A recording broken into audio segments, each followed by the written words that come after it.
सुमन डर के मारे कांपने लगी। ये उसके साथ जिंदगी में पहली दफा हो रहा था कि किसी ने उसके साथ इतना सख्त और बेरहमाना सलूक किया था। मुराद ने सख्ती से उसके बालों को पकड़ा और उसे बेड पर धक्का दिया। देखो मुराद, मेरी बात सुनो। तुम क्या कर रहे हो? इधर देखो मेरी तरफ। मैं तुम्हारी सुमन हूँ। क्या तुम भूल रहे हो कि हम दोनों एक दूसरे से कितनी मोहब्बत करते हैं? तुम्हारे लिए मैंने इतने अच्छे लड़के को छोड़ा है, सिर्फ और सिर्फ तुम्हारे खातिर, क्योंकि मैं सिर्फ और सिर्फ तुमसे प्यार करती हूँ। और तुम भी तो मुझसे किस कदर मोहब्बत करते हो। क्या तुम भूल गए? ये सब करके तुम हमारी मोहब्बत को ख़त्म कर दोगे मुराद। मेरी बात सुनो, शैतान तुम्हें बहका रहा है। देखो, तुम्हें अल्लाह का वास्ता है, ऐसा ना करो। वो अपने आप को पीछे छोड़ करती हुई मुराद से फरियाद कर रही थी। मुझे हाथ मत लगाना मुराद, तुम्हें हमारी मोहब्बत का वास्ता। मैं तुमसे कोई प्यार नहीं करता। मैंने तुम्हें सिर्फ और सिर्फ तुम्हारे पैसे के लिए फंसाया था। तुम जैसे सोने की चिड़िया को मैं अपने हाथ से हरगिज़ जाने नहीं दे सकता। इसलिए मैंने पहले दिन से आज तक ये सब ड्रामा किया कि मैं तुमसे मोहब्बत करता हूँ, तुम्हारे लिए पागल हूँ। मगर दर हकीकत तुम एक पागल और बेवकूफ़ लड़की हो। हमारा तो पूरा के पूरा एक ग्रुप है, तुम जैसे सोने की चिड़िया को पकड़कर उनसे पैसे लेता है, उनकी वीडियो बनाता ताकि हम उनसे मुस्तकिल पैसे मिलते रहे। वो सुमन को देखते हुए हंसते हुए कह रहा था। सुमन को अपनी हकीकत बता रहा था। उसी लम्हे बाथरूम से वो लड़का निकला जो पहले से ही छुपा हुआ था। उस लड़के को देखकर सुमन की रूह तक कांपने लगी। वो तो मुराद से ही इस कदर डर रही थी, लेकिन यहाँ पर मुराद के अलावा भी एक और लड़का था। दो लड़के और सुमन अकेले कमरे में मौजूद थे। तीसरा लड़का बाहर पहरा दे रहा था। वो फोन पे इस तरह से बात करते हुए पहरा लगा रहा था, किसी को शक न हो अंदर कमरे में क्या हो रहा है। दूसरे लड़के ने सुमन के बैग में से जितना भी सामान मौजूद था, सब सामान बाहर निकाल कर अपना बैग में डाला। सुमन अपने आप को डर के मारे पीछे की तरफ घसीट रही थी। मुराद ने उसे टांगों से पकड़कर अपनी तरफ खींचा और उसके दोनों हाथों को रस्सी से मजबूती से बांधा।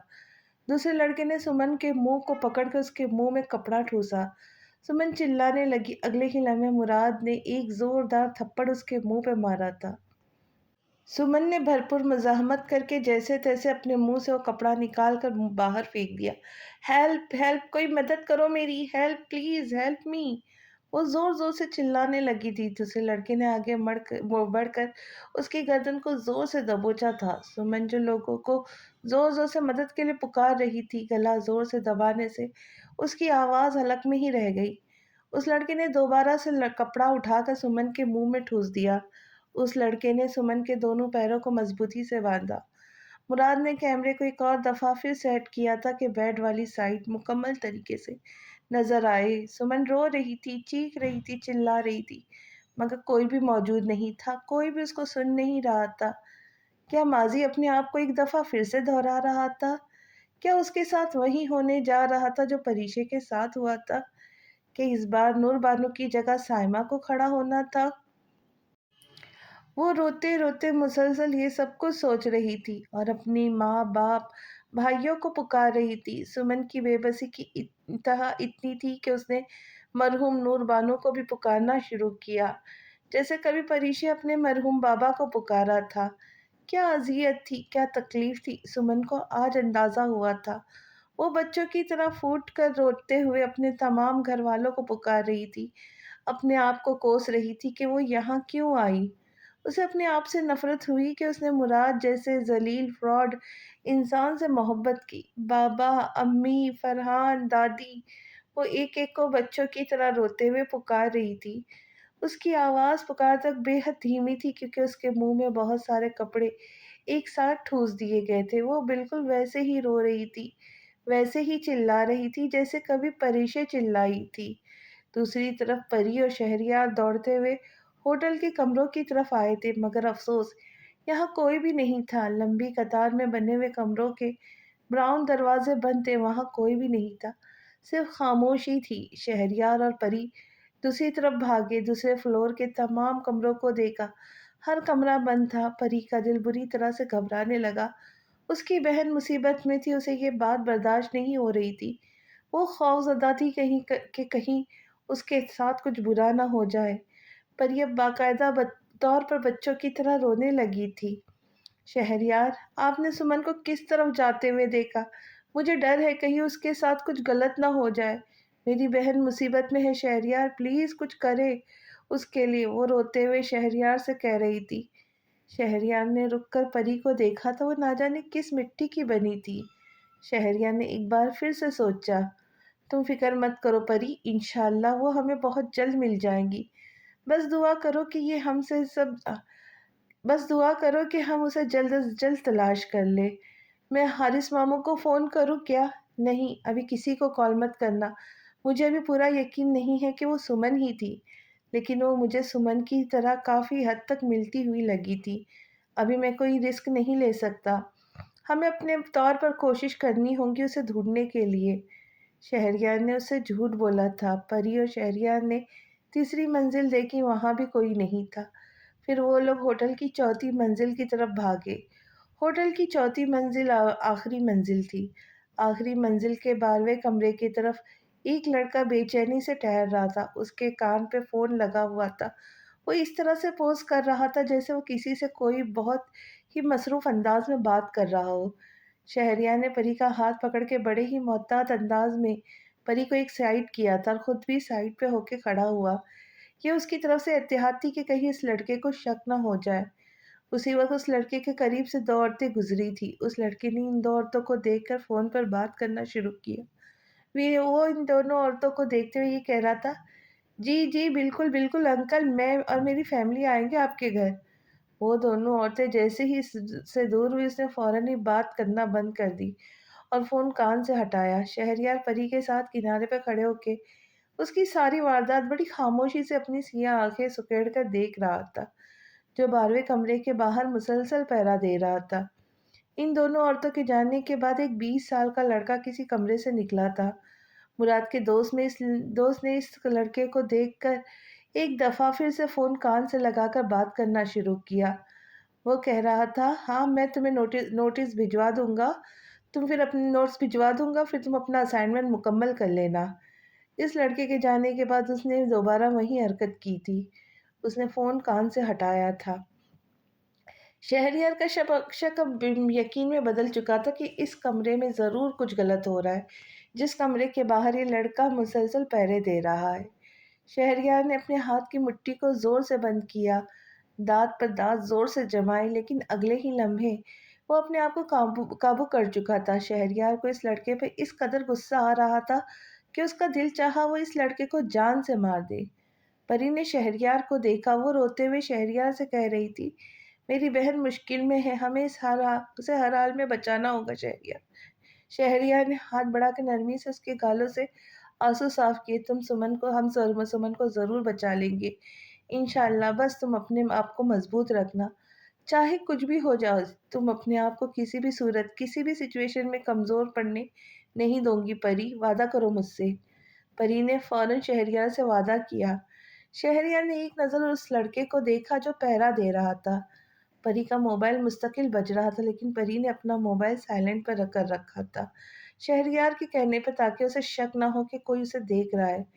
جب شہریار کو مکمل یقین ہو گیا کہ یہ لڑکا کچھ غلط کر رہا ہے، تو اس نے پری کو اپنے ساتھ اس کمرے کے اندر لے جانے کا سوچا۔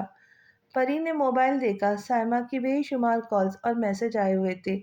پری نے ایک نظر سائمہ کے میسیجز کو دیکھا۔ شہریار مامی کی اتنی ساری کالز اور میسیجز آئے ہوئے۔ انہوں نے میسج پر لکھا ہے، میں نے تم لوگوں کو اوپر کی طرف جاتے ہوئے دیکھا ہے، اب تم مجھے یہ بتاؤ کہ سمن کہاں ہے؟ تم لوگ سمن کے پیچھے گئے ہو، مجھے اس کمرے کا نمبر بتاؤ جہاں وہ ہے۔ پری نے سائمہ کا میسج پڑھنے کے بعد شہریار کو ایک نظر دیکھا، وہ یہاں ہے شہریار، نیچے کھڑی ہے۔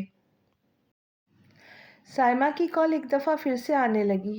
شہریار نے پری کے ہاتھوں سے موبائل لیا اور کال اٹینڈ کی۔ ہوٹل کی چوتھی منزل پر الٹے ہاتھ پہ جو 12واں کمرہ ہے، اس میں ہے سمن۔ شہریار نے مختصر جواب دے کر فوراً فون کاٹا۔ اب دونوں کو جلد از جلد اب اس کمرے تک پہنچنا تھا۔ شہریار پری کو لے کے اس کمرے کی طرف چلنے لگا جہاں سمن موجود تھی۔ سوری، میں آپ کی بات سمجھا نہیں۔ اس لڑکے نے بھرپور اداکاری کی۔ شہریار نے ایک زوردار مکہ اس کے منہ پہ مارا تھا۔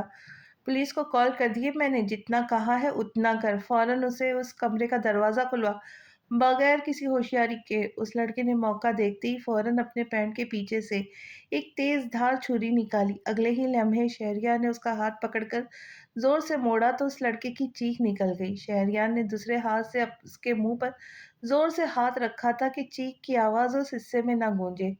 शहरयार ने उसका हाथ इतनी ज़ोर से मोड़ा था कि अगर थोड़ी ही देर में वो मज़ीद उसका हाथ मोड़ता, तो यकीनन उस लड़के की हाथ की हड्डी टूट जाती। शहरयार ने वहीं उसकी तेज़धार छुरी उसके कमर की तरफ गुर्दे के पास रखी। बगैर किसी होशियारी के फ़ौरन दरवाज़ा खुला।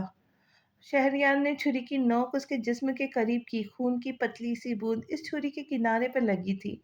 उस लड़के ने खौफ के मारे जल्दी-जल्दी अपना सर हाँ में हिलाया। याद रखना, अगर कोई भी होशियारी की तो ये छुरी सीधा तुम्हारे गुर्दे के अंदर जाएगी। शहरयार ने उसकी आंखों में आंखें डालकर उस लड़के को देखते हुए बेहद सख्ती से कहा था। उस लड़के ने खौफ के मारे जल्दी-जल्दी अपना सर हाँ में हाँ हिलाया। मुराद ने सुमन का दुपट्टा उसके गले से जोर से खींचा था। सुमन की आंखों से गरम-गरम आंसू बह रहे थे। वो अपने आप को छुड़वा रही थी। मुराद ने तेज धार छुरी की मदद से सुमन की कमीज के दोनों बाजू को छुरी की मदद से चीरा था। सुमन के रोने में मजीद तेजी आ गई। वो बुरी तरह से मचलते हुए अपने आप को छुड़वा रही थी। मुराद, पहले मुझे उस लड़की पर अपने हाथ साफ करने दे यार। मुराद के दोस्त ने बेहद कमीनेपन से कहा। नहीं, पहले इसके ऊपर हाथ मैं साफ करूंगा, क्योंकि मेरी मेहनत है जो ये यहाँ तक पहुंची है। कहते के साथ ही मुराद ने अपनी शर्ट के ऊपरी तमाम बटन खोले थे। मुराद सुमन के ऊपर झुका था। सुमन ने अपनी आंखें जोर से बंद करते हुए अपना चेहरा दूसरी तरफ किया था। मुराद ने अपने हाथ की मदद से सुमन का चेहरा अपने मुंह की तरफ किया। उसी लम्हे किसी ने जोर से दरवाजा बजाया। मुराद ने खौफजदा नजरों से अपने दोस्त को देखा जो मुराद को देख रहा था। जाके देख कौन है। शहजाद होगा। सारा मज़ा ख़राब कर दिया मनहूस ने, मुराद ने कहा। मुराद ने अपने दोस्त को दरवाज़ा खोलने के लिए कहा था। मुराद के दोस्त ने दरवाज़ा खोला तो उसका दोस्त शहजाद खड़ा हुआ था। क्या है यार, तूने सारा का सारा मज़ा ही ख़राब कर दिया, मुराद के दोस्त ने शहजाद से कहा था। शहरयार और परी दरवाजे के एक-एक किनारे होकर खड़े हुए थे। शहरयार ने छुरी की नोक अभी भी उस लड़के के गुर्दे के पास रखी हुई थी। अगले ही लम्हे शहरयार ने उसे जोर से धक्का दिया तो वो लड़खड़ाते हुए अपने दोस्त के ऊपर जा गिरा। परी और शहरयार तेजी से कमरे के अंदर दाखिल हुए।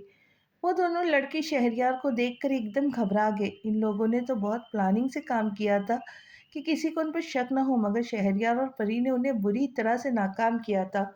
उस वक्त वो दोनों कमरे में मौजूद थे। शहरयार ने कमरे में दाखिल होते के साथ ही उन दोनों लड़कों को बुरी तरह से पीटना शुरू कर दिया। वो इन दोनों लड़कों पर किसी बुरे तूफान की तरह बरस रहा था। परी फौरन अंदर की तरफ भागी। शोर की आवाज़ सुनकर मुराद फौरन सुमन से पीछे को हुआ था। सुमन बच्चों की तरह फूट-फूट कर रो रही थी। परी बहुत तेज़ी से दौड़ती हुई उसकी तरफ आई जहाँ पर सुमन मौजूद थी। परी के हाथ में उस वक़्त वो छुरी थी जो शहरयार ने मुराद के दोस्त शहजाद से ली थी। मुराद उस लड़की को और उस लड़के को यहाँ देखकर हैरान रह गया था जो बुरी तरह से उसके दोस्तों को पीट रहा था। मुराद ने फौरन अपनी शर्ट के बटन बंद किए। परी ने पूरी कुव्वत से छुरी मुराद के हाथ पे मारी थी। मुराद के हाथ से खून बुरी तरह बह रहा था और वो अपने आप को बचाने के लिए दरवाजे की तरफ भागने लगा था। शहरयार उसके दोनों दोस्तों को बुरी तरह पीट रहा था। जब शहरयार ने उसे भागते हुए देखा तो फौरन शहरयार ने उसे कॉलर से पकड़कर ज़मीन पर फेंका था। शहरयार इन दोनों लड़कों को बहुत बुरा पहले ही मार चुका था और अब वो मुराद को बुरी तरह से पीट रहा था। उन लड़कों के चेहरे के नाक नक्शे बिगड़ गए थे। वो इन तीनों लड़कों को बुरी तरह से पीट रहा था। किसी की नाक की हड्डी टूटी हुई थी, तो किसी के होंठ फटे हुए थे। उसी लम्हे सायमा दौड़ती हुई उस कमरे की तरफ आई। कमरे का दरवाज़ा खुला हुआ था। कमरे के दरवाजे के थोड़े से फासले पर दो लड़के बुरी तरह से पीटने के बाद बेहोश पड़े थे। सायमा का दिल डूबने लगा।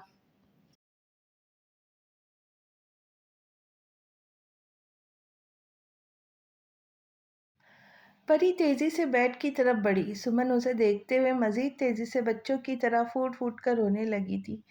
परी भी उसे देखते हुए बच्चों की तरह रो रही थी, लेकिन उसने शहरयार से वादा किया था कि वो अपने आप को किसी भी सिचुएशन में कमज़ोर पड़ने नहीं देगी। वो सुमन की तरफ बढ़ी। परी अब सुमन को अपने गले से लगा चुकी थी। उसने सुमन के मुंह से वो सारे के सारे कपड़े निकाले जो मुराद और उसके दोस्त ने सुमन के मुंह में ठूस दिए थे। सायमा तेजी से कमरे के अंदर आई और उसने बेड पर बंधी हुई अपनी बेटी को देखा जिसके हाथ पैर रस्सी से बंधे हुए थे और सुमन के मुंह से परी कपड़े निकाल रही थी। साइमा को लगा कि किसी ने उसके रूह उसके जिस्म से खींच रही थी। जिस लड़की को उसने पैदा किया, उसे पाल पोस कर बड़ा किया, उससे इतनी मोहब्बत की, वो लड़की, वो बेटी इस हालत में थी। साइमा का दिल अपनी बेटी को देखकर फटने लगा था। साइमा को होटल के कमरे में हवा की कमी महसूस होने लगी। उसका सांस आहिस्ता आहिस्ता रुकने लगा था।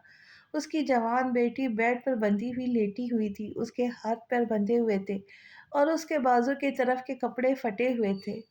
साइमा को लगा किसी ने उसे ट्रेन के नीचे दे दिया है। वो जहाँ खड़ी थी वहीं खड़ी रह गई। साइमा के इर्द गिर्द हर चीज रुक सी गई थी, हर चीज। वो सांस रोक के अपनी बेटी को देख रही थी। साइमा खामोशी से वहीं फर्श पर गिर गई। उसने एक लफ्ज भी नहीं कहा था। साइमा को ऐसा लगा कि आज उसकी जिंदगी खत्म हो गई है, उसके जीने का मकसद खत्म हो चुका है। किसी ने उसे जलती हुई भड़कती हुई आग में पूरी शिद्दत से जलने के लिए, खाक होने के लिए फेंका है। साइमा वहीं फर्श पर खामोशी से बैठ गई। उसकी आंखों से मोटे मोटे आंसू निकलकर उसके गालों पर बह रहे थे। अल्लाह पाक ने आज साइमा को आसमान से उठाकर जमीन पर फेंका था। इंसान का माल और इंसान की औलाद उसकी आजमाइश होती है। साइमा हारिस के अल्फाज साइमा के आवाज कानों में गूंज रहे थे। अपनी हरकतों से बाज आ जाओ, वरना तुम्हें जो सजा मिलेंगी ना तुम वो बर्दाश्त नहीं कर पाओगी।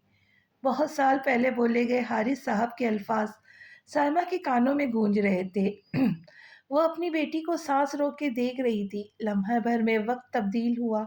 हवाओं ने अपना रुख मोड़ा। यादगार माजी एक दफा फिर अपने आप को दोहराने लगा। जहन के स्क्रीन के ऊपर गुजरे हुए लम्हात बिखरने लगे।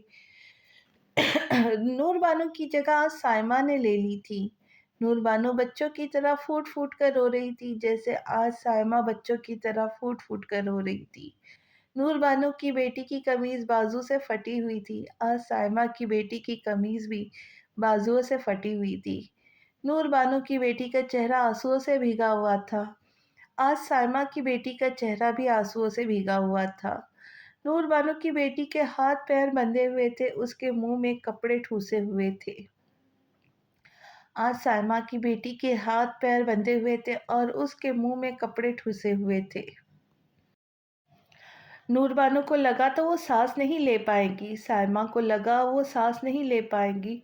आज नूरबानो की जगह साइमा खड़ी थी। आज नूरबानो की बेटी की जगह साइमा की बेटी थी। साइमा के बोले गए एक एक अल्फाज उसके जहन के स्क्रीन पर उभर रहे थे। साइमा का किया गया एक एक तंज या हंसी उसे याद आ रही थी, जो वो कभी परीक्षा और नूरबानो को कहा करती थी, जो कभी परीक्षा और नूरबानो को देखकर हंसा करती थी। अल्लाह ताला ने उसे कहाँ लाकर खड़ा किया था, उसे उसकी औकात किस तरह से बताई थी। अल्लाह ताला को इंसान रखना आता है, कभी मोहब्बत से तो कभी सख्ती से, मगर वो दोनों ही सूरतों में अपने बंदों को तन्हा नहीं छोड़ता। बाज़ औक़ात सब कुछ सिर्फ़ और सिर्फ़ बुरा वक़्त और बुरे हालात नहीं होते। बाज़ औक़ात बुरा वक़्त और बुरे हालात हमारे एमाल भी होते, जिसका नतीजा हमें उस वक़्त मिल रहा होता है जब हमने सोचा भी नहीं होता। आज साइमा को उसके किए की सज़ा मिल रही थी। आज सुमन को भी उसके किए की सज़ा मिल रही थी। अल्लाह ताला ने इन दोनों मगरूर माँ बेटी को इस तरह से सज़ा देनी थी, उन्हें उनकी औकात बतानी थी, उन्हें उठाकर ज़मीन पर फेंकना था। सो अल्लाह ने आज उन दोनों की औकात बताई। आज अल्लाह ने साइमा की मगरूर उठी हुई नाक और उठी हुई गर्दन को इस कदर गिरा दिया था कि उसकी गर्दन उसके सीने से लग रही थी। वो अपना सर नहीं उठा पा रही थी। उसकी गर्दन इस कदर भारी थी कि यूं लगता था किसी ने उसकी गर्दनों पर बहुत भारी भारी पत्थर एक साथ रखकर बेशुमार वजन डाला हो। इंसान इस दुनिया में जो कुछ भी करता है, बेशक उसका बदला उसे इसी दुनिया में ही मिल जाता है। ज़्यादा इंतज़ार नहीं करना पड़ता। जो जैसा करता है वो वैसा भरता है। अगर हम लोगों के पीछे उनकी जड़ें काटते हैं, तो हमें इस बात को याद रखना चाहिए कि एक ना एक दिन वही अमल हमारे साथ भी होगा और कोई हमारे पीछे हमारी जड़ें भी काटेगा। साइमा को वो ये वक़्त याद आया जब साइमा ने ख़ावर को परीक्षे के लिए बदगुमान किया था। ख़ावर को ये एहसास दिलाया था कि एक ज़्यादती शुदा लड़की तुम्हारे किसी भी काबिल नहीं रही। परीक्षे के मंगेतर ने उसकी माँ को फ़ोन करके साफ मना कर दिया था कि अब वो ये रिश्ता नहीं रखेगा। वक्त एक दफ़ा फिर से बदला। یادوں کی بارش ایک دفعہ پھر سے ہونے لگی۔ آج اس کی بیٹی کے منگیتر نے اسے کال کر کے اس کی بیٹی کو اس کے آگے ذلیل کیا تھا۔ سائمہ کے ساتھ آہستہ آہستہ وہ ساری چیزیں ہو رہی تھی جو کبھی اس نے نور بانو اور پریشے کے ساتھ کی تھی۔ سائمہ کو اس وقت اللہ سے خوف محسوس ہوا، بے حد خوف، اتنا کہ وہ سوکھے پتے کی طرح کانپتے ہوئے رو رہی تھی۔ وہیں بیٹھے بیٹھے وہ بچوں کی طرح پھوٹ پھوٹ کر رونے لگی تھی۔ اس نے ایک نظر پری اور سمن کو دیکھا۔ سمن بھی بچوں کی طرح پھوٹ پھوٹ کر رو رہی تھی۔ پری اس کے آنسو صاف کرتے اس کے دونوں گالوں کو چوم رہی تھی۔ پری اس کے دونوں گالوں کو چومتے ہوئے اس کی آنکھوں کو صاف کرتے ہوئے بہت محبت سے کچھ کہہ رہی تھی۔ سائمہ سانس روک کے اس ہری آنکھوں والی لڑکی کو دیکھنے لگی۔ یہ دونوں ماں بیٹیاں اس قدر محبت کرنے والی، محبت بانٹنے والی کیسے ہو سکتی ہے؟ سائمہ نے روتے ہوئے اسے دیکھ کر سوچا تھا۔ اسے اس وقت پریشے بری طرح سے یاد آئی۔ اس نے پریشے کے ساتھ کبھی بھی اچھا رویہ اختیار نہیں کیا تھا، لیکن اس لڑکی نے کبھی بھی سائمہ کے ساتھ یا سائمہ کے بچوں کے ساتھ برا رویہ اختیار نہیں کیا تھا۔ یہی حال پریشے کی بیٹی کا بھی تھا۔ سائمہ نے روتے ہوئے اپنی سر دونوں ہاتھوں سے تھاما تھا۔ وہ اپنا سر جھکائے کسی ہاری ہوئی عورت کی طرح رو رہی تھی۔ وہ سب کچھ ہار ہی تو گئی تھی، اللہ نے اسے ہرا دیا تھا۔ کیا اس طاقتور ذات سے کوئی جیت سکتا ہے؟ ہرگز نہیں۔ اتنا دم کس میں نہیں ہے؟ بے شک وہ بہت طاقتور اور مہربان ہے۔ پری نے سمن کے دونوں ہاتھ اور سمن کے دونوں پیروں کو کھولا۔ سمن کسی چھوٹے سے بچے کی طرح اپنے بہن سے لپٹ کر بری طرح رونے لگی۔ پری نے بھی اپنی بہن کو اپنے نرم سے حصار میں لیا۔ وہ دونوں بہنیں ایک دوسرے سے مل کر پھوٹ پھوٹ کر رو رہی تھی۔ سائمہ فرش پر بیٹھی بچوں کی طرح رو رہی تھی۔ آپ ٹھیک ہے سمن؟ پری نے روتے ہوئے سمن سے پوچھا۔ نہیں پری، میں ٹھیک نہیں ہوں، میں ٹھیک نہیں ہوں پری۔ یہ کیا ہونے والا تھا آج میرے ساتھ؟ یہ کیا ہونے والا تھا آج میرے ساتھ پری؟ وہ بچے کی طرح کہتے ہوئے دیوانہ وار رو رہی تھی۔ پری نے اسے اپنے حصار میں لیا۔ میں جانتی ہوں یہ بہت مشکل وقت ہے سمن، لیکن اللہ نے آپ کو محفوظ رکھا ہے۔ اللہ نے آپ کی عزت کو ناپاک ہونے نہیں دیا۔ آپ بالکل محفوظ اور بالکل ٹھیک ہے۔ یہ میرے ساتھ سب کچھ کیا ہونے جا رہا تھا؟ میری زندگی برباد ہونے والی تھی۔ میں اپنی زندگی اپنے ہاتھوں سے برباد کرنے والی تھی۔ میں نے تو اس سے محبت کی تھی، مگر اس نے میرے ساتھ زیادتی کر کے میری زندگی برباد کرنے کی کوشش کی۔ وہ بری طرح سے روتے ہوئے پری سے کہہ رہی تھی۔ سائمہ وہیں فرش پر بیٹھی وہیں خاموشی سے روتے ہوئے ان دونوں کو دیکھ رہی تھی۔ پری، ان لوگوں نے مجھے گندا نہیں کیا نا؟ وہ خوف سے کانپتے ہوئے اب بھی بہت بے یقینی سے تھی۔ مراد نے میرے کپڑے یہاں سے پھاڑے تھے پری؟ وہ روتے ہوئے پری کو اپنے بازو دکھا رہی تھی۔ پری نے سمن کا دوپٹہ اس کے چہرے اور جسم کے چاروں طرف اچھی طرح سے پھیلایا تھا۔ پری نے دوپٹہ اس طرح سے پھیلایا تھا کہ اس کا کٹا ہوا بازو کہیں سے بھی نظر نہ آئے۔ شہریار پولیس کو کال کر چکا تھا۔ ہوٹل کا انتظامیہ کو بھی اس نے خبر دی تھی۔ شہریار نے ان تینوں لڑکوں کو خوب پیٹا تھا۔ وہ تین لڑکے اب حال سے بے حال ہو چکے تھے۔ شہریار اب اندر کی طرف بڑھا۔ سمن پری کے کندھے کے اوپر اپنا سر رکھا تھا اور رو رہی تھی۔ سمن اب کیسی ہے؟ شہریار نے پری سے پوچھا۔ جی بالکل ٹھیک ہے، اللہ کا شکر ہے، پری نے شہریار کو جواب دیا۔ شہریار نے نرمی سے سمن کے سر پر اپنا ہاتھ رکھا، جیسا بڑا بھائی اپنی چھوٹی بہنوں کے سر پر شفقت بھرا ہاتھ رکھ کر اس کی حفاظت کرتا ہے۔ سمن نے چہرہ اٹھا کر شہریار کو دیکھا۔ وہ شہریار سے نظریں نہیں ملا پا رہی تھی۔ وہ ایک دفعہ پھر سے پری کے گلے لگ کر پھوٹ پھوٹ کر رونے لگی۔ شرمندگی کا احساس اتنا خطرناک، اتنا تکلیف دہ ہوتا ہے، سمن کو آج احساس ہوا تھا۔ لیکن وہ لوگ تو پری کی ساری زندگی ہی شرمندہ کرتے آئے تھے، ذلیل کرتے آئے تھے، اور اللہ نے آج اسے کس طرح سے ذلیل کیا تھا کہ جس لڑکی کو وہ لوگ بچپن سے ذلیل کرتے آئے تھے، شرمندہ کرتے آئے تھے، اسی لڑکی نے اس کی عزت کو محفوظ کرتے اسے سہارا دیا تھا۔ وہ پری کے کندھوں سے سر لگا کر رو رہی تھی۔ سمن کو اس وقت اپنے آپ سے اس قدر شرمندگی محسوس ہو رہی تھی کہ اس کا دل چاہ رہا تھا کہ زمین پھٹ پڑے اور اس میں دفن ہو جائے۔ تھوڑی دیر میں پولیس آنے والی ہے، تم سمن کو لے کر یہاں سے فوراً چلی جاؤ۔ لفٹ ابھی خالی ہے، لوگ نہیں ہیں تو تم لوگوں کو کوئی نہیں دیکھے گا۔ وہ سمن کی حفاظت اس کی عزت کے لیے کہہ رہا تھا۔ سائمہ نے سر اٹھا کر اس لڑکے کو دیکھا جو اس لڑکی کی عزت کی کسی محافظ کی طرح حفاظت کر رہا تھا۔ لیکن شہریار، ہو سکتا ہے اس فلور پر لفٹ ہے، اس میں لوگوں کو رش نہ ہو، لیکن ہمیں نیچے جانا اور نیچے والی لفٹوں سے لے کر होटल की लॉबी में बहुत ज़्यादा रश होता है। मैं नहीं चाहती कि कोई सुमन को देखे, मेरी बहन पर उँगली उठाए, तो बेहतर यही कि हम होटल की दूसरी तरफ वाली सीढ़ियों से निकल जाएँ और होटल के छोटे गेट से होकर घर चले जाएँ। इस तरह सुमन को कोई नहीं देखेगा और सुमन की इज़्ज़त पर कोई आँच नहीं आएगी। वो हिस्सा हमेशा ही खाली रहता है। वो शहरयार को देखते हुए कह रही थी। शहरयार ने एक नज़र अपनी मोहब्बत को देखा और उसे अपनी हमेशा ही अपनी मोहब्बत पर फ़ख्र हुआ था। शहरयार उस छोटी सी लड़की को देख कर रह गया, वो कैसे अपनी बड़ी बहन की इज्जत की हिफाजत कर रही थी। आज शहरयार उसके दिल में परी की मोहब्बत में मज़ीद इज़ाफ़ा हुआ था।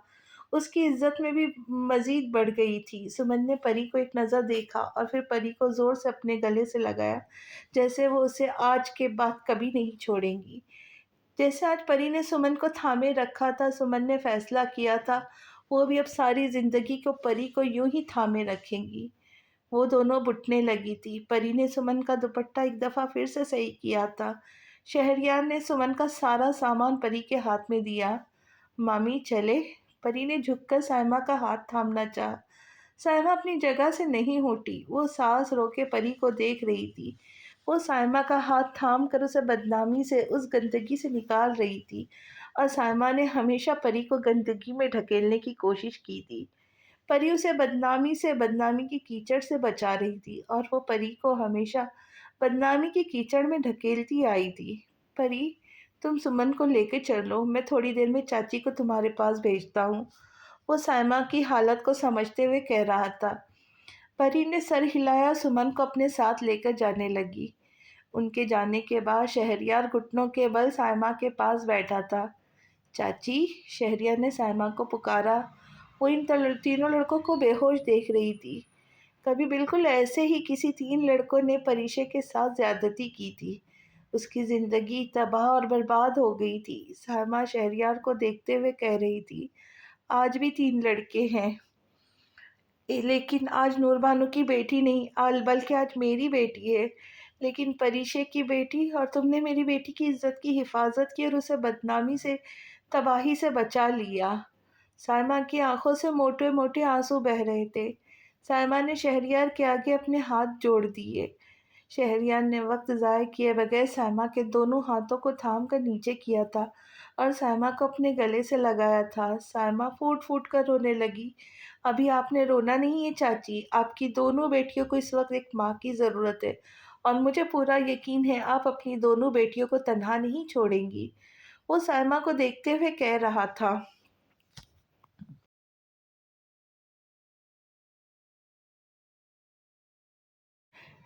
शहरयार, मैं तुमसे गुजारिश करती हूँ, तुम सिर्फ मेरी बात मान लो। यहाँ पर जो कुछ भी हुआ है, तुम कुछ भी हारिस और फरहान को मत बताना।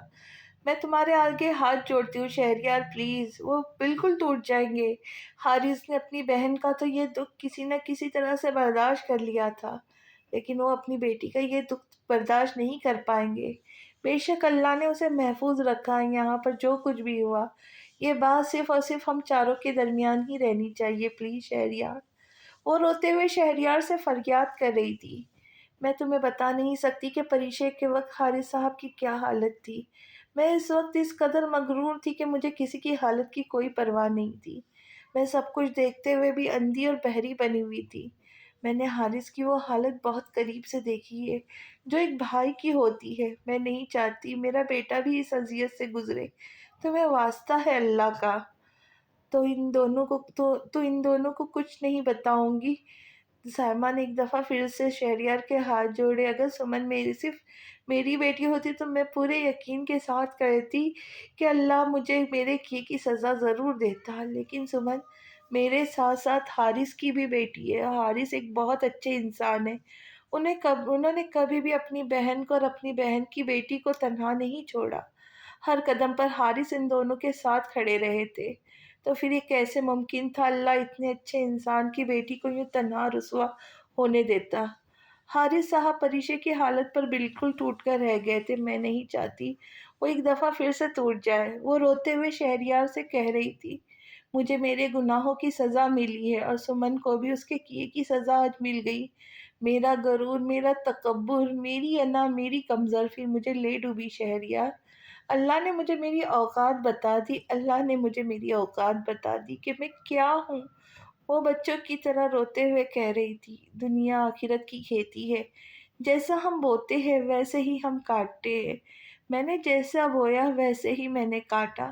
میں نے اپنے اعمال میں پھول نہیں بوئے تھے تو میں پھولوں کی امید کیسے کر سکتی تھی؟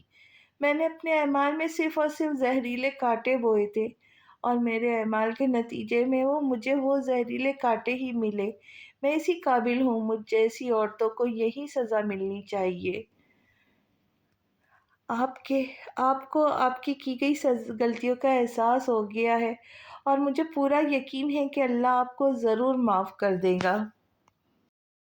لمبا دھاگا ہمیشہ الجھ جاتا اور لمبی زبان ہمیشہ الجھا دیتی ہے، اس لیے دونوں کو سمیٹ کر رکھنا چاہیے۔ میں ساری زندگی ان دونوں چیزوں میں الجھی رہی ہوں۔ اب دیکھو میری حالت کیا ہے، میں کہاں کھڑی ہوں۔ شہریار نے سائمہ کو سہارا دے کر اٹھایا۔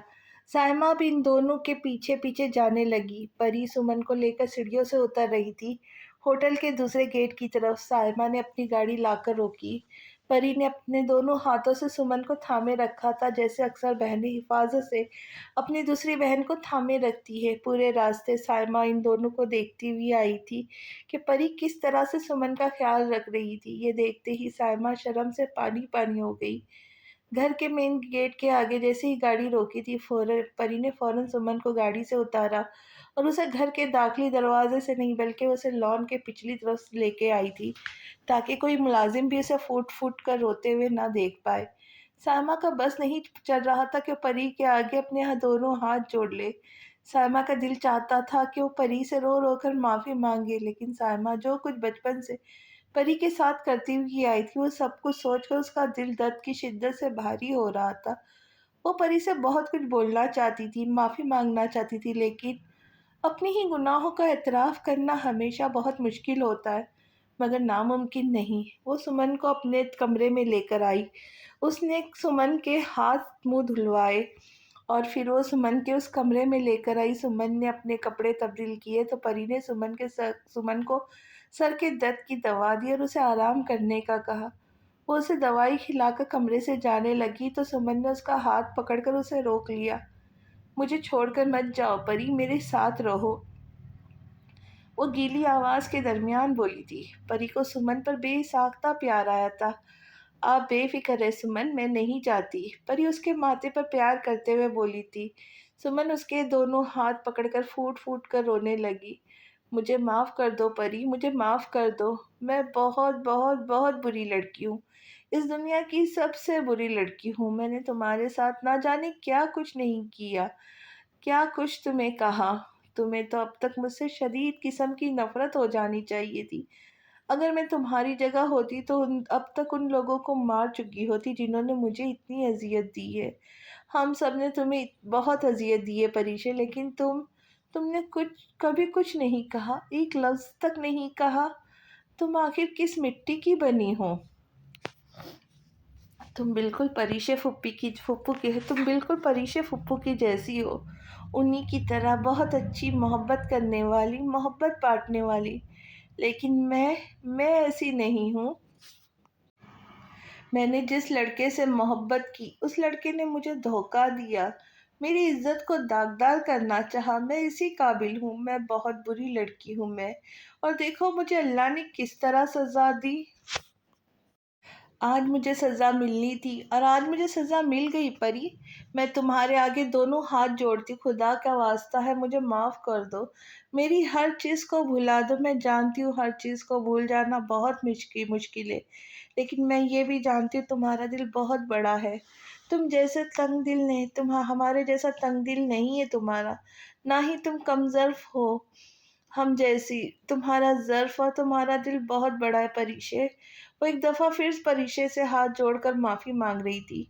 سائمہ کچھ دیر کھڑی ان دونوں کو دیکھتی رہی، پھر خاموشی سے کمرے سے چلی گئی۔ پری نے سمن کے دونوں ہاتھوں کو تھام کر انہیں نیچے کیا۔ یہ آپ کیا کر رہی ہے سمن؟ بہنیں کب ایک دوسرے سے معافی مانگتی ہے؟ اس نے سمن کو اپنے گلے سے لگا لیا۔ सुमन परी के गले लगकर फूट फूट कर रोते हुए माफी मांग रही थी और परी ने उसे अपने मोहब्बत भरे हिसार में रखा था। आप मुझसे माफी ना मांगे, मैं आपसे नफरत नहीं करती सुमन, बल्कि मैं आपसे बहुत मोहब्बत करती हूँ, वो सुमन को देखते हुए कह रही थी। मैंने उस लड़के पर भरोसा किया था मगर उसने मेरा भरोसा तोड़ा। हमेशा वही शख्स भरोसा तोड़ता है जिस पर हम सबसे ज्यादा भरोसा करते हैं। सायमा जैसे ही कमरे से बाहर आई, सायमा का फोन जोर जोर से बजना शुरू हुआ। सायमा ने बेहद बुझे हुए दिल से फोन की स्क्रीन पर चमकता हुआ अपनी दोस्त का नाम देखा जो सुमन की सास थी। सुमन ने जब उसका नंबर देखा तो सायमा को सांस रुकने लगा था। न जाने वो क्यों फोन कर रही थी। सायमा ने उसकी कॉल नहीं उठाई। ठीक आधे घंटे के बाद अबू बकर ने सायमा के मोबाइल पर लगातार कॉल्स करनी शुरू की। ना चाहते हुए भी डरते डरते सायमा ने अबू बकर की आखिरी कॉल उठाई। मेरी अम्मी ने आज फिर भी यही बात की है कि उन्होंने सुमन को किसी लड़के के साथ देखा है। इस बार वो उस लड़के के साथ किसी होटल में थी। अबू बकर की बात पर सायमा का दिल डूबने लगा। मैं आपको होटल का नाम भी बता सकता हूँ, अबू बकर बहुत गुस्से में सायमा से कह रहा था। मैं अपनी तरफ से ये रिश्ता ख़त्म करता हूँ। मैं उस लड़की के साथ अपनी ज़िंदगी हरगिज़ नहीं गुजार सकता। बेहतर यही है कि आप अपनी बेटी के लिए वो लड़का तलाश करें जिसके साथ वो घूमती है। खुदा हाफिज़। सायमा को ऐसा लगा जैसे किसी ने उसे जलती हुई आग में फेंक दिया था। सायमा का दिमाग गोल गोल घूमने लगा, उसका सर दर्द से फट रहा था। सायमा का बीपी हद से ज्यादा बढ़ चुका था। उसे अपने सामने नूर बानो खड़ी हुई नजर आई थी। उसकी आंखों के सामने अचानक वो मंजर आया जब नूर बानो को खावन ने कहा था कि वो उनकी बेटी से शादी नहीं कर सकता। और सायमा परिशे का रिश्ता टूटने पर जिस तरह से उसे देखकर तंजिया हंसती थी, आज सायमा को बिल्कुल वही अक्स अपने आईने में नजर आया रहा था। उसके बिल्कुल सामने एक चौकोर लंबा सा आईना लगा हुआ था जिसमें वो अपने आप को देख रही थी। सायमा के बिल्कुल पीछे उसी का अक्स नजर आ रहा था जो उसे देखते हुए हंस रहा था। वो परिशे का रिश्ता टूटने पर इसी तरह से हंसी थी। आज सायमा का वही अक्स, उसके वही तंजिया हंसी, उसकी बेटी का रिश्ता टूटने पर उसे सुनाई दे रहा था। सायमा ने अपने दोनों कानों पर जोर से हाथ जमाए जैसे वो उन आवाज़ों से पीछा छुड़ाना चाहती थी। इसी लम्हे सायमा को अपने बिल्कुल सामने परीशे सफ़ेद कपड़ों में नजर आई। मैंने आपके साथ क्या किया था भाभी? आपने क्यों खावर और मुझे अलग किया? आपने क्यों खावर को मुझसे बदगुमान किया भाभी?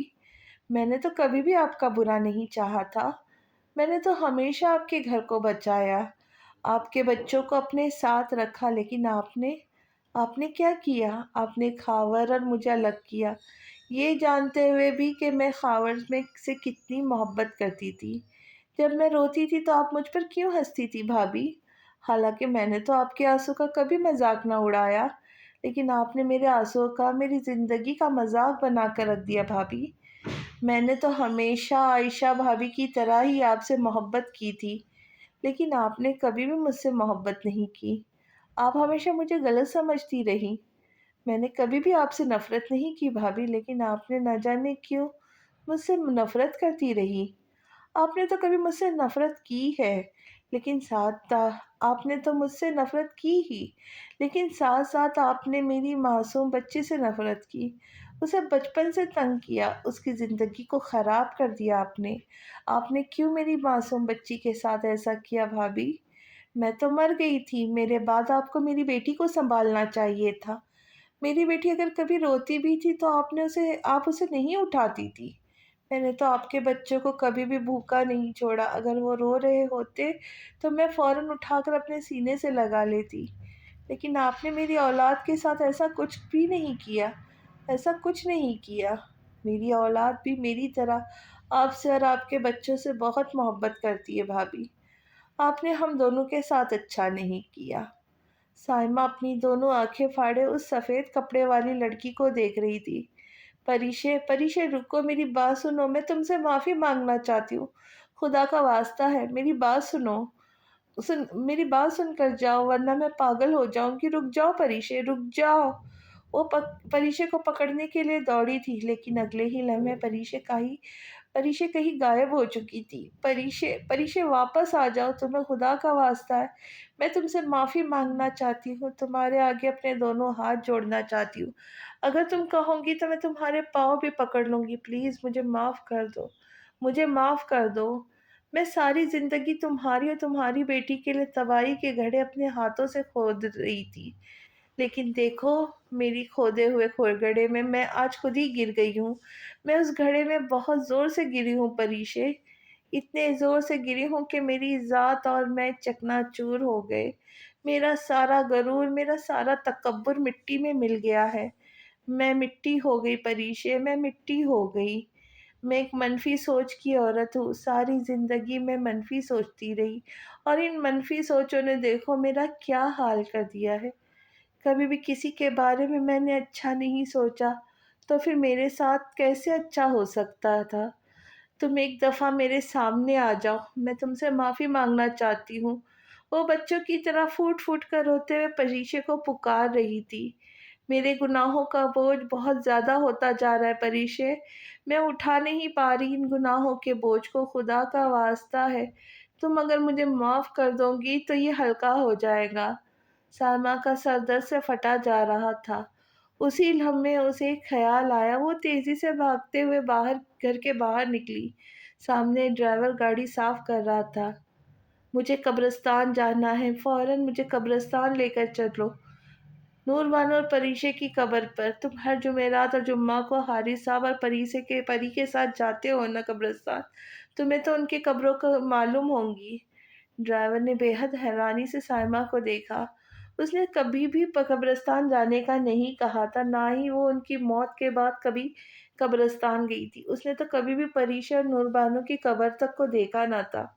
ड्राइवर बेहद बेयकीनी से साइमा का चेहरा देख रहा था, जो आंसुओं से बुरी तरह भीगा हुआ था। साइमा बच्चों की तरह फूट-फूट कर रोते हुए उससे कह रही थी कि उसे परीशा और नूरबानो की कब्र पर ले जाए। ड्राइवर ने बेचैनी के आलम में साइमा को देखा और उसे गाड़ी में बैठने के लिए कहा। साइमा वक्त ज़ाय किए बगैर फ़ौरन गाड़ी में बैठी। गाड़ी में वो मुस्तकिल बच्चों की तरह फूट-फूट कर रो रही थी। ड्राइवर उसे देखकर हैरान हुआ। "आप ठीक हैं बीबी? क्या मैं हारिस साहब को फ़ोन करूँ?"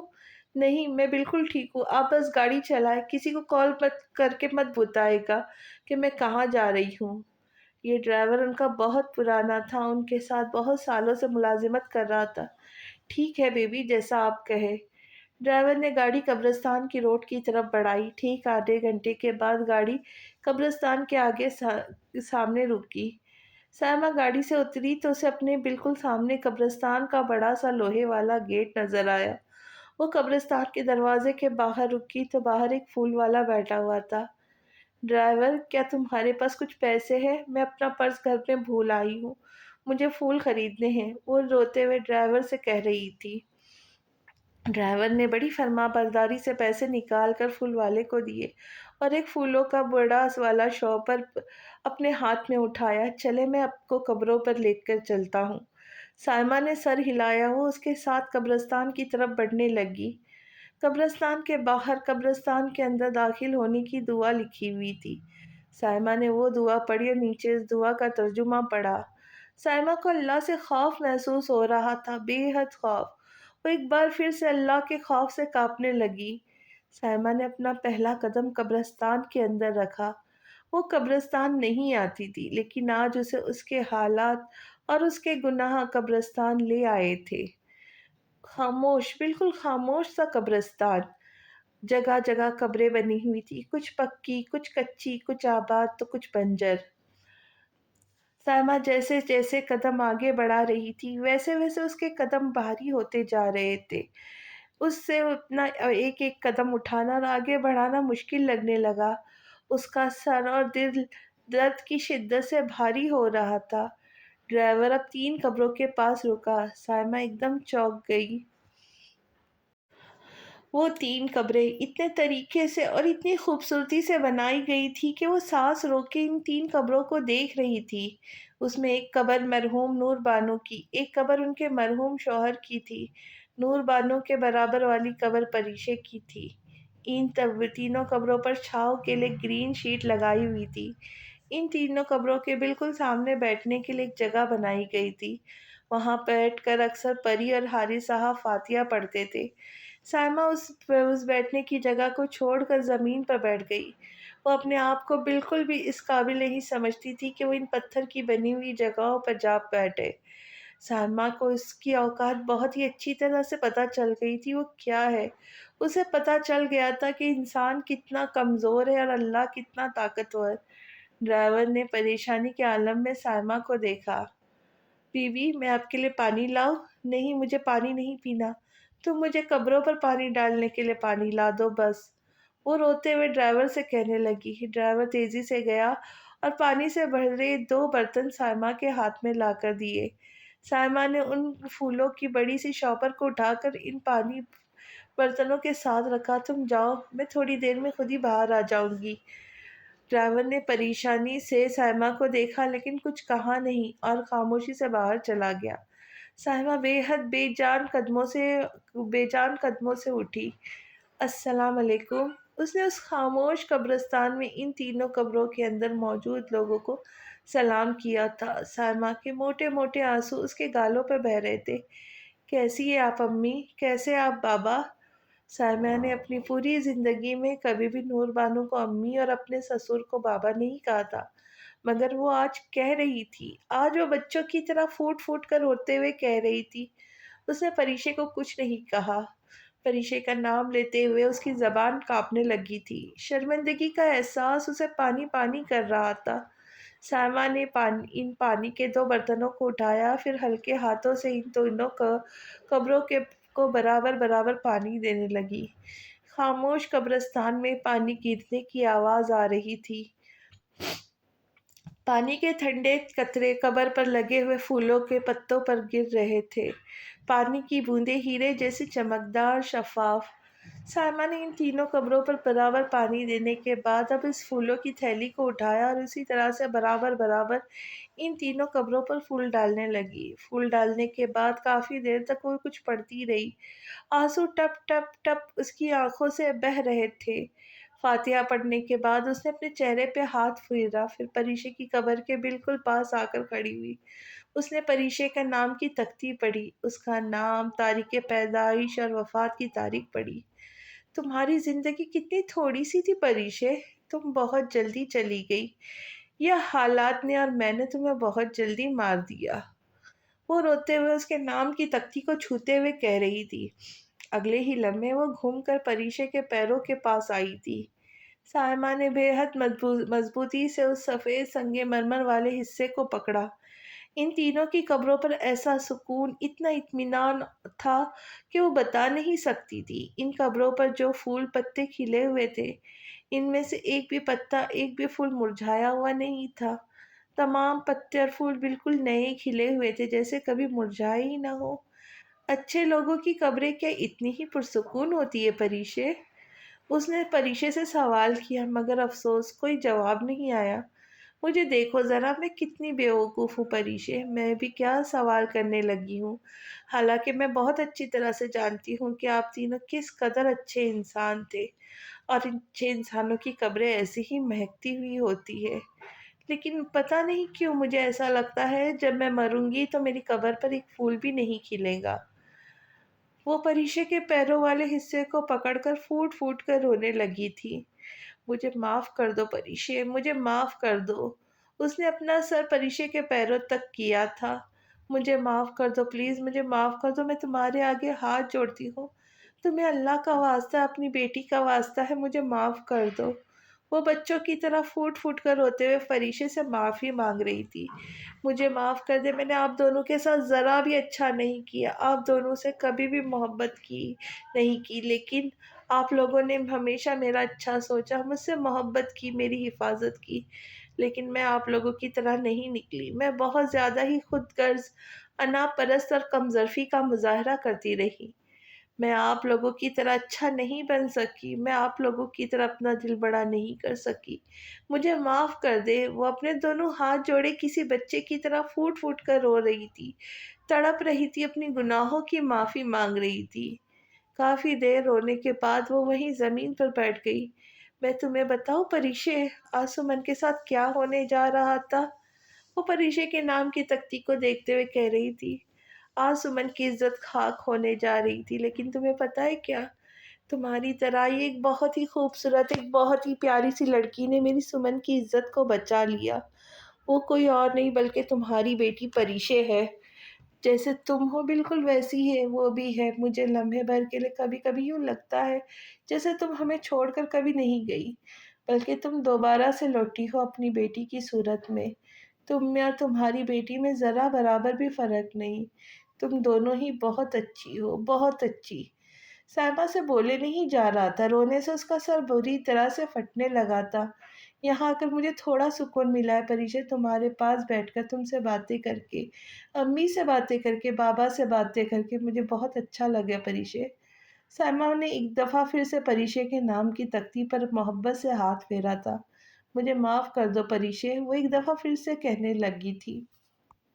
اور وہ اٹھی۔ اب وہ آہستہ آہستہ قبرستان سے باہر جانے لگی تھی۔ چلتے چلتے سائمہ کے پیر کی جوتی اتری۔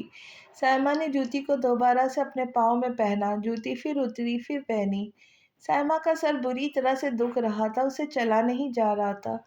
سائمہ کی آنکھوں کے آگے اندھیرا آ رہا تھا، گہرا، بالکل سیاہ اندھیرا۔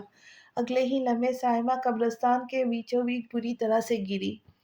ڈرائیور کافی دیر سے سائمہ کا باہر انتظار کر رہا تھا، لیکن سائمہ کافی دیر تک باہر نہ آئی تو ڈرائیور کو بے چینی ہونے لگی۔ وہ فوراً سے اندر کی طرف بھاگا۔ اس نے آگے بڑھتے ہوئے دیکھا سائمہ قبرستان کے بیچوں بیچ گری پڑی تھی۔ وہ تیزی سے بھاگتے ہوئے اس کی طرف بڑھا۔ بی بی مراد اور اس کے تینوں دوستوں کو پولیس پکڑ چکی تھی اور شہریار اب پولیس اور اپنے آفس آ چکا تھا۔ شہریار اب واپس اپنے آفس آ چکا تھا۔ وہ گھر نہیں گیا تھا کیونکہ وہ جانتا تھا کہ سمن اس سے بہت شرمندہ ہے۔ وہ ابھی کسی کا سامنا نہیں کرنا چاہتی۔ شہریار کو فرحان کی تلاش تھی، مگر افسوس فرحان یہاں نہیں تھا، وہ کسی کام سے باہر گیا ہوا تھا۔ اس کی کوئی امپورٹنٹ میٹنگ تھی۔ شہریار وہیں فرحان کے آفس میں بیٹھے بیٹھے اس کا انتظار کرنے لگا۔ 2 گھنٹے کے بعد فرحان اپنے آفس واپس آیا تو شہریار بیٹھا ہوا تھا۔ فرحان نے اسے سوالیہ آنکھوں سے دیکھا، جیسے وہ کہہ رہا ہو تم اس وقت یہاں؟ فرحان مجھے تم سے بہت ضروری بات کرنی ہے، تم میرے ساتھ آفس سے باہر چلنا ہوگا، شہریار نے فرحان کو دیکھتے ہوئے کہا۔ فرحان کو اچانک سے کچھ غلط ہونے کا احساس ہوا تو اس نے فوراً ہی اسے کہا کہ میری ایک اور میٹنگ ہے، میں آفس سے باہر نہیں جا سکتا۔ تمہاری کوئی میٹنگ نہیں، جس میٹنگ سے تم واپس آ رہے ہو وہ میٹنگ تمہاری آخری میٹنگ تھی، میں پہلے ہی معلوم کر چکا ہوں، تو بہتر یہی کہ تم میرے ساتھ باہر چلو، جو بات مجھے تم سے کرنی ہے وہ آفس میں نہیں ہو سکتی۔ شہریار نے فرحان سے کہا، ایسی بھی کیا بات ہے کہ تم مجھ سے آفس میں نہیں بات کر سکتے؟ فرحان کو اچانک ہی پریشانی ہوئی۔ پولیس تمہارے پیچھے ہے، شہریار نے کہا، اور وہ تمہیں اریسٹ کرنا چاہتی ہے، کیا یہ بات میں تم سے آفس میں کروں؟ شہریار نے فرحان سے غصے میں کہا، کیا؟ لیکن پولیس میرے پیچھے کیوں ہے؟ میں نے تو ایسا کچھ نہیں کیا کہ پولیس مجھے اریسٹ کرنا چاہتی ہو۔ فرحان نے کہا، تم نے کیا کیا ہے کیا نہیں یہ میں تمہیں نیچے جا کے بتاؤں گا، بہتر یہی ہے کہ ہم دونوں آفس کے باہر جا کر بات کریں، میں نہیں چاہتا کوئی یہاں پر کچھ بھی سنے اور آگے پہنچ جائے۔ شہریار نے فرحان کو کہا اور خود نیچے چل دیا۔ فرحان بھی تھوڑی دیر بعد اس کے پیچھے آیا۔ اب وہ دونوں شہریار کی سفید گاڑی میں بیٹھے ہوئے تھے۔ ہاں اب مجھے بتاؤ کیا بات ہے اور پولیس مجھے اریسٹ کیوں کرنا چاہتی ہے؟ میں نے تو ایسا کوئی جرم نہیں کیا کہ وہ مجھے اریسٹ کرے۔ فرحان کو بھی غصہ آ گیا تھا۔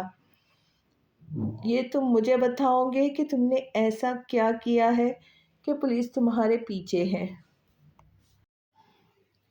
یا میں تمہیں بتاؤں؟ شہریار نے سختی سے فرحان کو دیکھتے ہوئے پوچھا تھا۔ میں نے تمہیں ابھی پہلے ہی کہا تھا کہ میں نے کچھ نہیں کیا۔ ولید، کمینے کو تم نے کہاں چھپایا فرحان؟ شہریار نے فرحان کو دیکھتے ہوئے بے حد سختی سے کہا۔ فرحان ایک لمحے کے لیے بالکل خاموش ہو گیا تھا، یوں ایسے جیسے اس کے منہ سے زبان ہی نہ ہو۔ وہ بے حد پریشانی سے اور بے یقینی سے شہریار کو دیکھ رہا تھا۔ شہریار، تم آخر اتنی بڑی بات کیسے کہہ سکتے ہو؟ میں نے ہی ولید کو چھپایا ہے۔ فرحان غصے میں تھا۔ پولیس کو تم پر شک تھا اور پولیس نے تمہارا پیچھا کیا تھا۔ مجھے بھی تم پر پہلے دن سے شک تھا جس دن میں لندن سے واپس آیا تھا۔ بہتر یہی ہے کہ تم خود ولید کے بارے میں ہمیں جلد از جلد بتا دو کہ وہ کہاں ہے، تاکہ پولیس اسے پکڑے۔ اور تمہارا دماغ خراب ہو گیا شہریار؟ شاید میں نے تم سے ابھی کہا ہے کہ مجھے ولید کا نہیں پتا وہ کہاں ہے، اور میں اسے کیوں چھپاؤں گا بھلا؟ کیونکہ وہ تمہارا کزن ہے اور تمہارا دوست بھی، اور تم نے اسے سزا سے بچنے کے لیے چھپایا ہے، میں اچھی طرح سے جانتا ہوں۔ لیکن میری ایک بات یاد رکھنا فرحان، اگر تم غلط کا ساتھ دو گے تو تم بھی غلط کہلاؤ گے۔ وہ ایک گناہ گار لڑکا ہے لڑکیوں کے ساتھ، جسم کے ساتھ کھیل کر انہیں پھینک دیتا ہے۔ مجھے تمہیں شانزے کے بارے میں بتانے کی ضرورت نہیں کہ وہ امید سے تھی، اور ولید نے اسے جھوٹا نکاح کر کے اس کے ساتھ زیادتی کی، اسے استعمال کیا، اس کی جائیداد لوٹی اور اسے چھوڑ کر بھاگ گیا۔ اس کے بھاگ جانے کے نتیجے میں شانزے نے اپنے ہونے والے بچے کو خود مار دیا اور خود بھی خودکشی کر کے مر گئی۔ کیا تم یہ سب کچھ بھول گئے ہو؟ وہ بے حد سختی سے فرحان سے بات کر رہا تھا۔ اللہ نے ہماری بہنوں کو محفوظ رکھا ہے، اور ہمارے آگے بھی بہنیں ہیں، تو ہم دوسروں کی بہنوں کے ساتھ برا ہوتا ہوا کیسے دیکھ سکتے فرحان؟ یاد رکھو کہ تمہاری بھی بہن ہے اور میری بھی۔ میری بات کی گہرائی کو سمجھو اور جلد از جلد ولید کا پتہ بتاؤ، ورنہ یہ نہ ہو کہ پولیس تمہیں اریسٹ کر لے۔ اور تم یہ بات اچھی طرح سے جانتے ہو، اگر پولیس نے تمہیں اریسٹ کیا تو ہمارے خاندان کی کتنی بدنامی ہوگی۔ تم ایک مکار لڑکی کے پیچھے اپنی زندگی تباہ برباد مت کرو۔ ولید پہلے ہی بہت سی زندگیوں کو تباہ کر چکا ہے۔ اسی لمحے فرحان کا فون بجا۔ فرحان نے فون کی اسکرین کو دیکھا۔ حارث صاحب کا نمبر تھا۔ فرحان نے فوراً ہی کال اٹینڈ کی۔ حارث صاحب کی گھبراتی ہوئی آواز فرحان کو سنائی دی۔ ہیلو فرحان، تم شہریار کو لے کر جہاں کہیں بھی ہو، فوراً سے ہاسپٹل آ جاؤ۔ سب خیریت تو ہے نا پاپا؟ ہاسپٹل کیوں؟ وہ پریشان ہوا۔ بس تم سوال مت کرو، فوراً ہاسپٹل آ جاؤ۔ سائمہ کو فالج کا اٹیک ہوا ہے، میں سائمہ کو ہاسپٹل پر لے آیا ہوں، تم لوگ جلدی آ جاؤ۔ فرحان نے جب یہ خبر سنی اس کی ماں کو فالج کا اٹیک ہوا ہے تو فرحان کو لگا کسی نے اسے جلتی ہوئی آگ میں پھینک دیا ہے۔ وہ سانس روک کے حارث صاحب کی بات سن رہا تھا۔ حارث صاحب کے الفاظ اس کے کانوں میں گونج رہے تھے۔ سائمہ کو فالج کا اٹیک ہوا ہے، یہ خبر سنتے ہی وہ سوکھے پتے کی طرح کانپنے لگا، اس کی آنکھوں کے کنارے گیلے ہو گئے تھے۔ اس کی ماں کو فالج ہوا تھا؟ شہریار نے کندھے پہ ہاتھ رکھ کے اس سے پوچھا تو فرحان نے اسے بتایا کہ سائمہ ہاسپٹل میں اسے فالج ہوا ہے۔ شہریار ایک لمحے کے لیے بے حد حیران رہ گیا۔ شہریار نے فرحان کی حالت دیکھی۔ فرحان شہریار کو ٹھیک نہیں لگا تھا۔ شہریار نے نرمی سے اپنے بھائی کے کندھے پہ ہاتھ رکھا۔ تم بے فکر رہو، انشاءاللہ سب بہتر ہوگا، تم ڈرائیو مت کرو، میں کرتا ہوں فرحان۔ کیا فرحان ولید کا پتہ بتائے گا یا کوئی اور مصیبت پری پہ آئیں گی؟ یہ جاننے کے لیے ملتے ہیں اگلی قسط میں، تب تک کے لیے اللہ حافظ۔